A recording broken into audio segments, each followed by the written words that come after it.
নমস্কার, আপনারা শুনছেন রবীন্দ্রনাথ ঠাকুরের ছোট গল্প এক রাত্রি। সুরবালার সঙ্গে একত্রে পাঠশালায় গিয়াছি এবং বউ বউ খেলিয়াছি। তাহাদের বাড়িতে গেলে সুরবালার মা আমাকে বড় যত্ন করিতেন এবং আমাদের দুইজনকে একত্র করিয়া আপনা আপনি বলা বলি করিতেন। আহা, দুটিতে বেশ মানায়। ছোট ছিলাম, কিন্তু কথাটার অর্থ একরকম বুঝিতে পারিতাম। সুরবালার প্রতি যে সর্বসাধারণের অপেক্ষা আমার কিছু বিশেষ দাবি ছিল, সে ধারণা আমার মনে বদ্ধমূল হইয়া গিয়াছিল। সেই অধিকার মদে মত্ত হইয়া তাহার প্রতি যে আমি শাসন এবং উপদ্রব না করিতাম তাহা নহে। সেও সহিষ্ণুভাবে আমার সকল রকম ফরমাস খাটিত এবং শাস্তি বহন করিত। পাড়ায় তাহার রূপের প্রশংসা ছিল, কিন্তু বর্বর বালকের চক্ষে সে সৌন্দর্যের কোনো গৌরব ছিল না।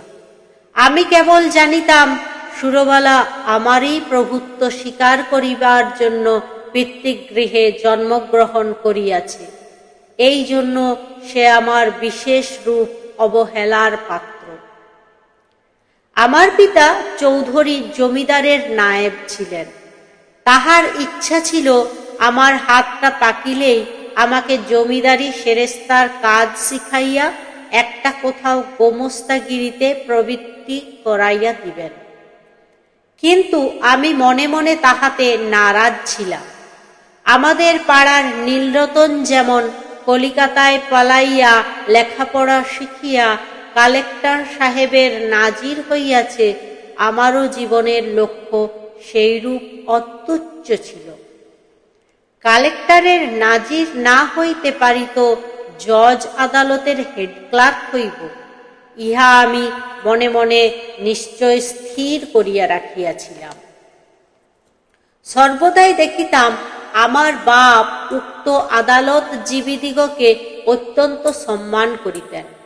নানা উপলক্ষে মাছটা, তরকারিটা, টাকাটা, শিকেটা লইয়া যে তাহাদের পূজার্চনা করিতে হইত, তাহাও শিশুকাল হইতে আমার জানা ছিল।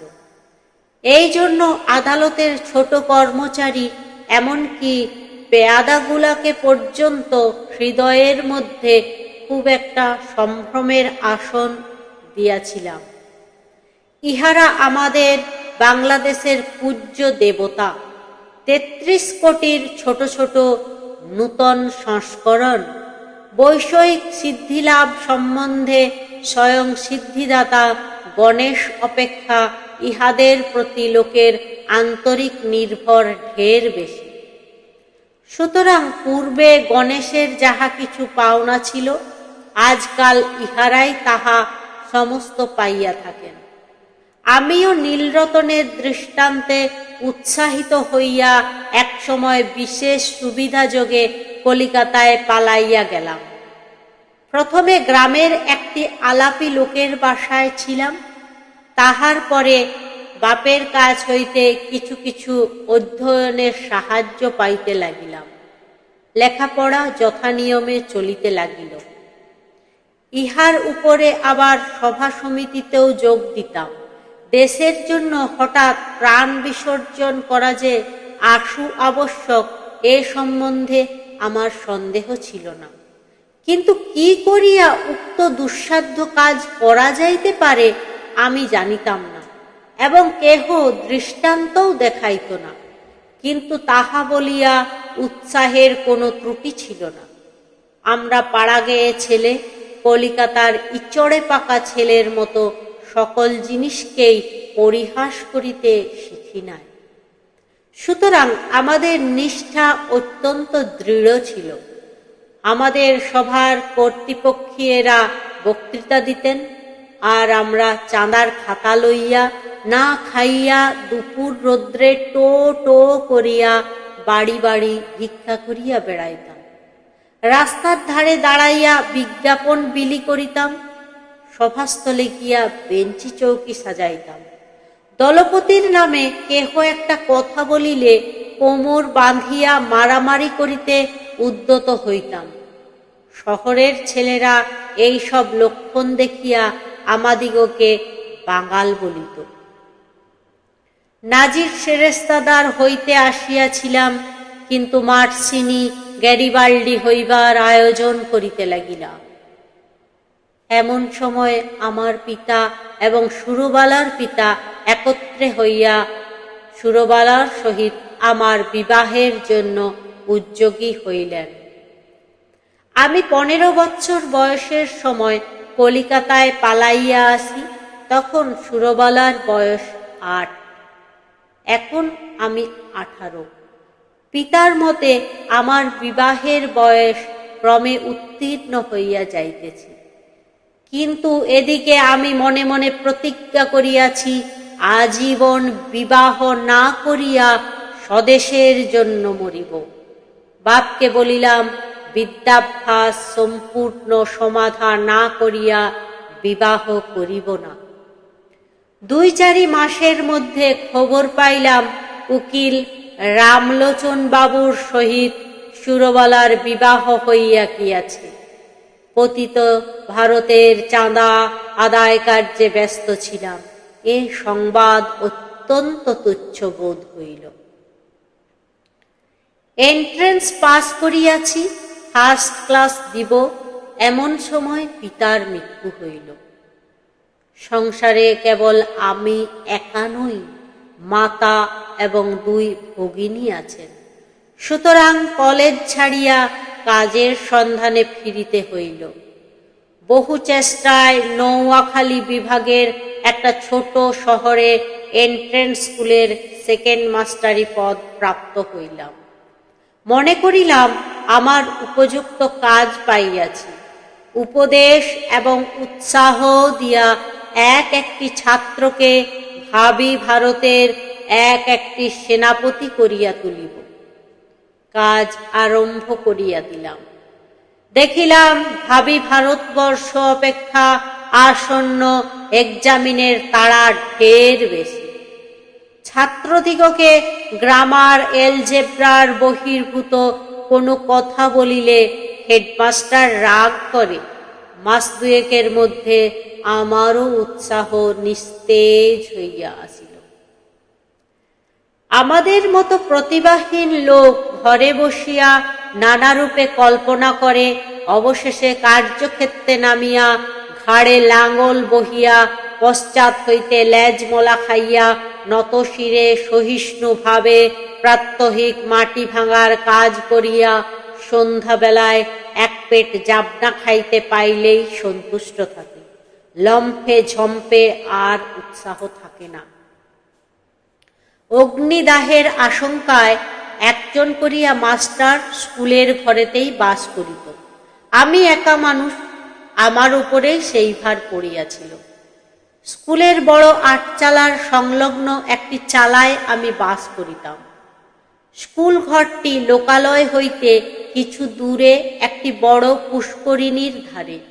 চারিদিকে সুপারি, নারিকেল এবং মাদারের গাছ, এবং স্কুল গৃহের প্রায় গায়েই 2 প্রকার বৃদ্ধ নিম গাছ গায়ে গায়ে সংলগ্ন হইয়া ছায়াদান করিতেছে।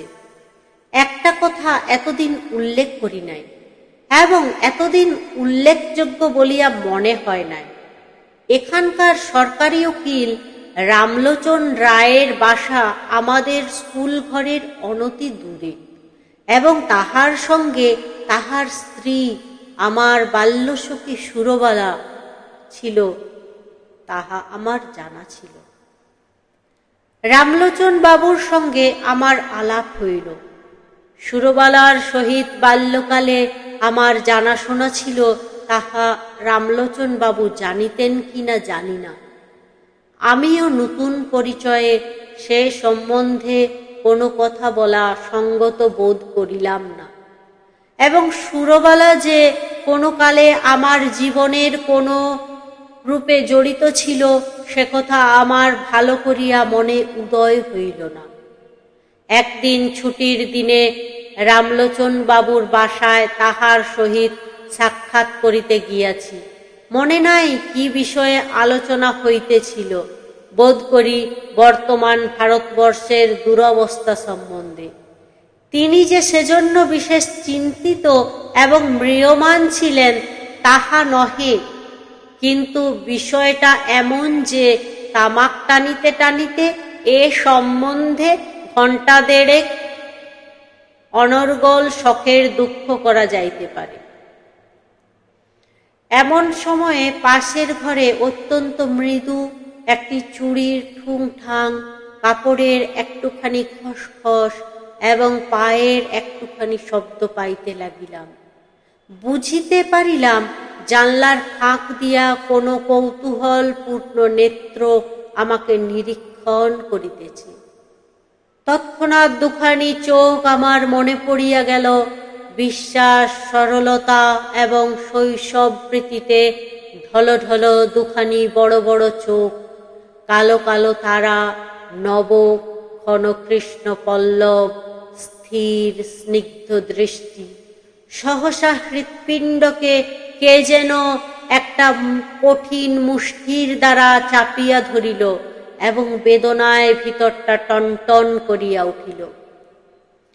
বাসায় ফিরিয়া আসিলাম, কিন্তু সেই ব্যথা লাগিয়া রহিল। লিখি, পড়ি, যাহা করি, কিছুতেই মনের ভার দূর হয় না। মনটা সহসা একটা বৃহৎ বোঝার মতো হইয়া বুকের শিরা ধরিয়া দুলিতে লাগিল। সন্ধ্যাবেলায় একটু স্থির হইয়া ভাবিতে লাগিলাম, এমনটা হইল কেন? মনের মধ্য হইতে উত্তর আসিল, তোমার সে সুরবালা কোথায় গেল? আমি প্রত্যুত্তরে বলিলাম, আমি তো তাহাকে ইচ্ছা করিয়া ছাড়িয়া দিয়াছি। সে কি চিরকাল আমার জন্য বসিয়া থাকিবে? মনের ভিতরে কে বলিল, তখন যাহাকে ইচ্ছা করিলেই পাইতে পারিতে, এখন মাথা খুঁড়িয়া মরিলেও তাহাকে একবার চক্ষে দেখিবার অধিকারটুকুও পাইবে না। সেই শৈশবের সুরবালা তোমার যত কাছেই থাকুক, তাহার চুড়ির শব্দ শুনিতে পাও, তাহার মাথা ঘষার গন্ধ অনুভব করো, কিন্তু মাঝখানে বরাবর একখানি করিয়া দেয়াল থাকিবে। আমি বলিলাম, তা থাক না, সুরবালা আমার কে? উত্তর শুনিলাম, সুরবালা আজ তোমার কেহই নয়, কিন্তু সুরবালা তোমার কি না হইতে পারিত? সে কথা সত্য, সুরবালা আমার কি না হইতে পারিত।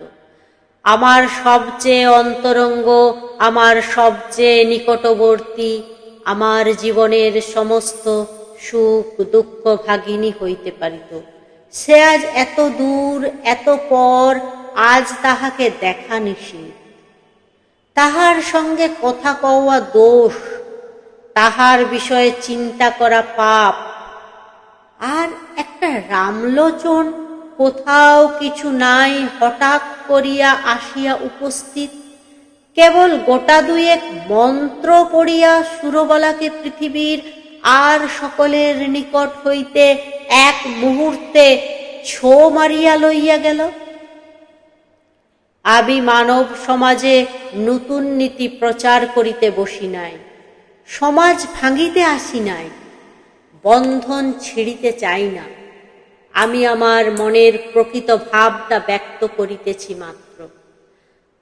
আপন মনে যে সকল ভাব উদয় হয়, তাহার কি সবই বিবেচনা সঙ্গত?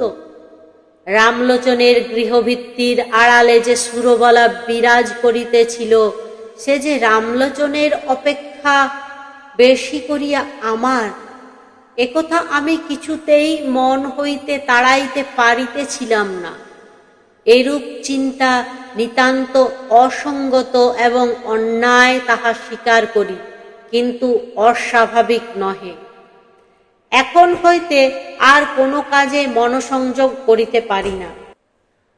দুপুরবেলায় ক্লাসে যখন ছাত্রেরা গুনগুন করিতে থাকিত, বাহিরে সমস্ত ঝাঁ ঝাঁ করিত, ঈষৎ উত্তপ্ত বাতাসে নিম গাছের পুষ্পমঞ্জরীর সুগন্ধ বহন করিয়া আনিত, তখন ইচ্ছা করিত, কি ইচ্ছা করিত জানি না। এই পর্যন্ত বলিতে পারি, ভারতবর্ষের এই সমস্ত ভাবিক আশাস্পদ দিগের ব্যাকরণের ভ্রম সংশোধন করিয়া জীবনযাপন করিতে ইচ্ছা করিত না। স্কুলের ছুটি হইয়া গেলে আমার বৃহৎ ঘরে একলা থাকিতে মন টিকিত না, অথচ কোনো ভদ্রলোক দেখা করিতে আসিলেও অসহ্য বোধ হইত। সন্ধেবেলায় পুষ্করিণীর ধারে সুপারি নারিকেলের অর্থহীন মর্মর ধ্বনি শুনিতে শুনিতে ভাবিতাম, মনুষ্য সমাজ একটা জটিল ভ্রমের জাল। ঠিক সময়ে ঠিক কাজ করিতে কাহারও মনে পড়ে না, তাহার পরে বেঠিক সময়ে বেঠিক বাসনা লইয়া অস্থির হইয়া মরে। তোমার মতো লোক সুরবালার স্বামীটি হইয়া বুড়া বয়স পর্যন্ত বেশ সুখে থাকিতে পারিত। তুমি কিনা হইতে গেলে গাড়িবাল্ডি এবং শেষে একটা পাড়া গেয়ে স্কুলের সেকেন্ড মাস্টার। আর রামলোচন রায় উকিল, তাহার বিশেষ করিয়া সুরবালারই স্বামী হইবার কোনো জরুরি আবশ্যক ছিল না। বিবাহের পূর্ব মুহূর্ত পর্যন্ত তাহার পক্ষে সুরবালাও যেমন, ভবশঙ্করীও তেমন।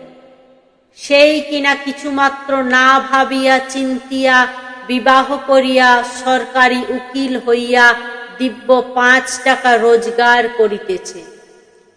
যেদিন দুধে ধোঁয়ার গন্ধ হয় সেদিন সুরবালাকে তিরস্কার করে, যেদিন মন প্রসন্ন থাকে সেদিন সুরবালার জন্য গহনা গড়াইতে দেয়।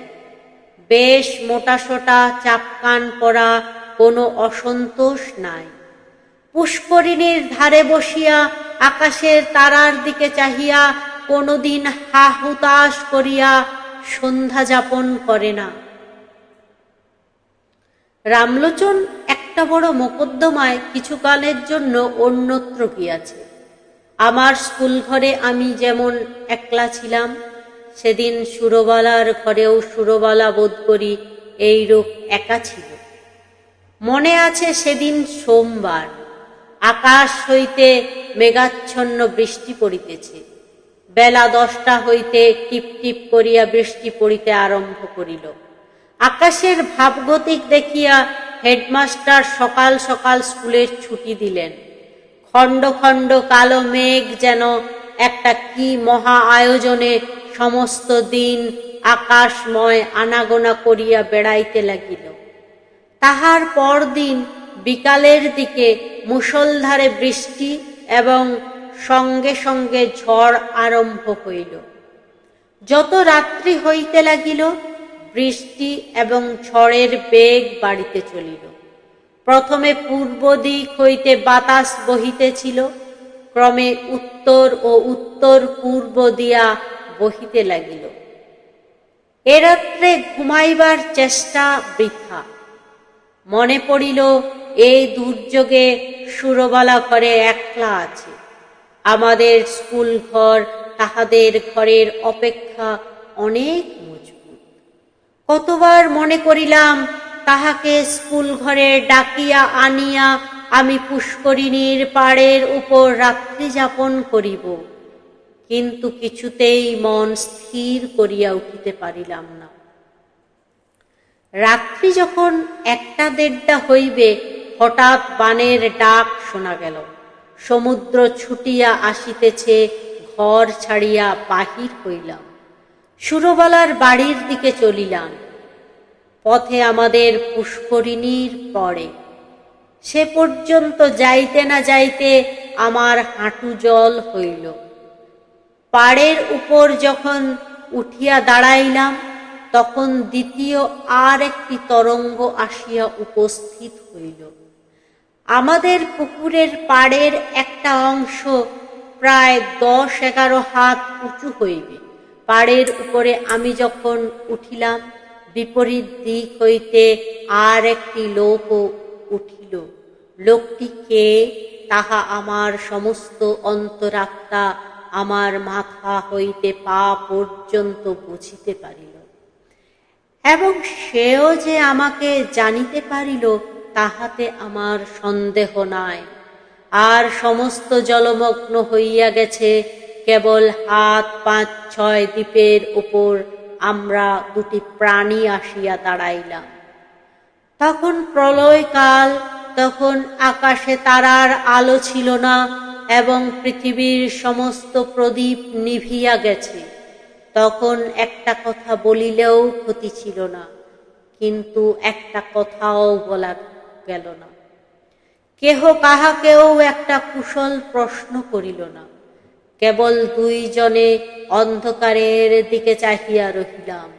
পদতলে গাঢ় কৃষ্ণ বর্ণ উন্মত্ত মৃত্যুর স্রোত গর্জন করিয়া ছুটিয়া চলিল। আজ সমস্ত বিশ্ব সংসার ছাড়িয়া সুরবালা আমার কাছে আসিয়া দাঁড়াইয়াছে। আজ আমি ছাড়া সুরবালার আর কেহ নাই। কবেকার সেই শৈশবে সুরবালা কোনো এক জন্মান্তর, কোনো এক পুরাতন রহস্যান্ধকার হইতে ভাসিয়া এই সূর্যচন্দ্রালোকিত লোক পরিপূর্ণ পৃথিবীর উপরে আমার এই পার্শ্বে আসিয়া সংলগ্ন হইয়াছিল। আর আজ কতদিন পরে সেই আলোকময় লোকময় পৃথিবী ছাড়িয়া এই ভয়ঙ্কর জনশূন্য প্রলয়ান্ধকারের মধ্যে সুরবালা একাকিনী আমার এই পার্শ্বে আসিয়া উপনীত হইয়াছে। জন্মস্রোতে নাকি নবকলিকাকে আমার কাছে আনিয়া ফেলিয়াছিল, মৃত্যুর স্রোতে সেই বিকশিত পুষ্পটিকে আমারই কাছে আনিয়া ফেলিয়াছে। এখন কেবল আর একটা ঢেউ আসিলেই পৃথিবীর এই প্রান্তটুকু হইতে, বিচ্ছেদের এই বৃন্তটুকু হইতে খসিয়া আমরা দুজনে এক হইয়া যাই। সে ঢেউ না আসুক, স্বামী পুত্র গৃহ ধন জন লইয়া সুরবালা চিরদিন সুখে থাকুক। আমি এই এক রাত্রে মহাপ্রলয়ের তীরে দাঁড়াইয়া অনন্ত আনন্দের আস্বাদ পাইয়াছি। রাত্রি প্রায় শেষ হইয়া আসিল। ঝড় থামিয়া গেল, জল নামিয়া গেল। সুরবালা কোনো কথা না বলিয়া বাড়ি চলিয়া গেল। আমিও কোনো কথা না বলিয়া আমার ঘরে গেলাম। ভাবিলাম, আমি নাজিরও হই নাই, সেরেস্তাদারও হই নাই, গাড়ি বাল্ডিও হই নাই। আমি ভাঙা স্কুলের সেকেন্ড মাস্টার। আমার সমস্ত ইহজীবনে কেবল ক্ষণকালের জন্য একটি অনন্ত রাত্রির উদয় হইয়াছিল। আমার পরমায়ুর সমস্ত দিন রাত্রির মধ্যে সেই একটি মাত্র রাত্রিই আমার তুচ্ছ জীবনের একমাত্র চরম সার্থকতা। নমস্কার। এতক্ষণ আপনারা শুনছিলেন রবীন্দ্রনাথ ঠাকুরের ছোট গল্প এক রাত্রি। আমার গল্প পাঠ যদি আপনাদের ভালো লেগে থাকে অবশ্যই আমার চ্যানেলটি লাইক, শেয়ার, সাবস্ক্রাইব করুন। নমস্কার।